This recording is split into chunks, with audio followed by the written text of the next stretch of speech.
తప్పుడు కూతలు కూస్తావరా? తప్పుడు కూతలు కూస్తావరా? అక్క ఏమైందక్క? వీడేమన్నాడో తెలుసా?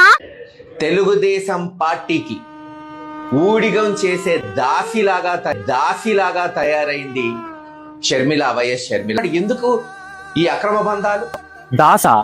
దాసి అంటే చాలా తప్పుడు పదం రా. షర్మిలమ్మ రాజన్న బిడ్డరా, తప్పురా. జగనన్నకి వ్యతిరేకంగా పార్టీ పెట్టడం తప్పు కాదా? ప్రెస్ మీట్లు పెట్టి జగనన్నని నిలదీయడం తప్పు కాదా? జగనన్న జైల్లో ఉన్నప్పుడు పార్టీ తరపున పాదయాత్ర చేసిన షర్మిలమ్మకు ఎమ్మెల్యేనో ఎమ్మెల్సీనో ఇవ్వకపోవడం తప్పు కాదా? ఆస్తి కోసం కన్న తల్లి సొంత చెల్లి మీద కేసు వేసి కోర్టుకు రావడం తప్పు కాదా? సొంత చెల్లి మీద అన్నకు లేని సింపతి మనకెందుకు? మేమిప్పటిదాకా వైసీపీని మోసింది జగనన్న రాజన్న రక్తం అని. అదే రాజన్న రక్తానికి పుట్టిన బిడ్డే షర్మిలమ్మ. తనని దాసితో పోలుస్తున్నారేంట్రా? అన్నకి అడ్డొస్తే తన మన భేదాలుండవు. ఆ వర్ర రవీంద్ర గాడు షర్మిల రాజన్నకు పుట్టలేదని తప్పుడు కూతలు కూసినప్పుడే, వాడిని పార్టీ నుండి సస్పెండ్ చేయనప్పుడే మాకు అర్థమైంది మీ విలువలు, విశ్వసనీయత గల రాజకీయం.